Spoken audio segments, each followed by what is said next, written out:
Welcome back to the Archive Network. Aurelius here with Malik, curators of the Lineage archive. We left House of Medici last time at the end approached. Today we pick up where we left off. Behind gilded doors, the Medici world began to shrink. Power, once built on alliances and public spectacle, retreated into shadowed corridors. The Grand Dukes of Tuscany ruled from the Palazzo Pitti, yet their grip on Florence grew brittle. The city was evolving, yet the Medici could not adapt. This disconnect would prove disastrous for their legacy. Aurelius, that shrinking influence is a symptom of deeper issues. The Medici treasury was strained in the early 1600s. Once formidable bankers, they now struggled under the weight of wars and a lavish court life. It wasn't merely a lack of funds. It was a failure to recognize the shifting tides of power in Europe. Wars and extravagant lifestyles drained the coffers. The Medici could no longer sustain their opulence. Once shrewd statesmen, they became overseers of a court that demanded extravagance yet lacked the means to deliver. They filled their palaces with rare objects, but the financial reality was stark. The prestige of the Medici dynasty began to erode. That erosion wasn't just financial.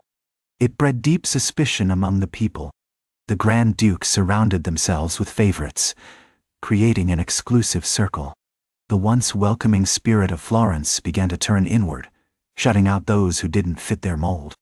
The vibrant culture that had drawn in great minds now closed its doors to all but a select few. This insularity fostered an atmosphere filled with resentment and intrigue, leaving many feeling isolated and unheard in their own city.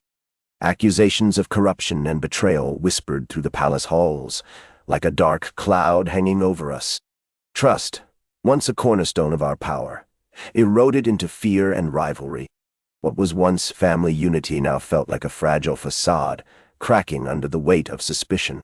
Siblings eyed each other warily, acutely aware that every decision could tip the scales toward survival or ruin.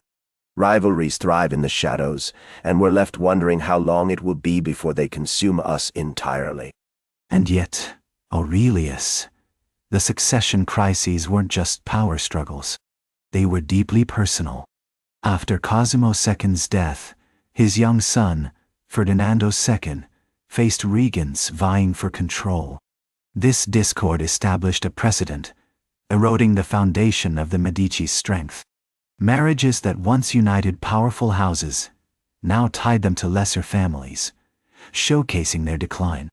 Marriages that were once meticulously crafted to strengthen alliances now appeared desperate. The great dynasties of France and Spain, in their quest for more promising partners, began to overlook Tuscany. The Medici found themselves increasingly sidelined on the continental stage. Their influence in Europe faded, much like their once firm grip on Florence. We witness this slow, tragic decline where power shifts and empires falter, leaving behind echoes of what once was. It's a sobering reminder of history's relentless march. The Medici envoys, desperately pleading for attention, became mere echoes lost in a cacophony of rising powers. Florence, once a vibrant hub of trade and culture, now watched as its river Arno grew eerily quiet. The city's pulse slowed, and with it, the Medici struggled to maintain even the faintest illusion of influence. Those grand palaces, once filled with life and laughter, now stood as tombs of their own making, haunted by the weight of their fading legacy and the people who once thrived within them. As Gian Gaston ascended the throne, we saw the court's vibrancy vanish almost overnight. His preference for solitude stripped the palace of its life. Those once grand halls, which had echoed with laughter and music, turned eerily silent. The Medici's legacy, once a beacon of culture and power, became a mausoleum of faded grandeur. Outside, Florence thrived with energy, while within these walls, we felt the weight of history's decline. It's a stark reminder of how quickly fortunes can shift. The outside world thrived while the Medici languished. New families rose, filled with ambition and innovation. The intellectual life of Florence continued, but without the Medici's support, it evolved without them. The court's hollow rituals became mere shadows of their former glory, attended by dwindling loyalists. This was a crucial, decisive moment for the city. As Anna Maria Luisa stepped in, her act was both desperate and noble. The family pact was their last bid to preserve the Medici legacy, a desperate move to ensure their treasures would stay in Florence, untouched and unsold. But even this effort couldn't halt the tide of decline. History has a way of marching on, indifferent to our intentions. The end was looming, a relentless shadow creeping closer to the grand palaces of the once mighty Medici. That final act of stewardship really underscores the Medici's desperate situation. Their bloodline was fading, but Anna Maria Luisa's commitment to Florence ran deep. She worked tirelessly to connect the Medici name with the city, showing a profound understanding of what legacy means.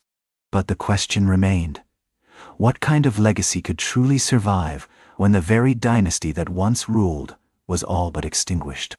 It's a poignant reminder of how fragile power can be. Florence still bears the imprint of its vanished dynasty. The Medici's influence lingers in the city's culture and art, even if their political power has faded. Their end is not merely a conclusion. It's a reflection of the impermanence of power itself. The twilight in their palaces serves as a lesson for all who seek to build their legacy. That's where we leave it this time. House of Medici continues. The story isn't finished yet. Find the full series on the Lineage archive, part of the Archive Network. We'll be back with the next chapter.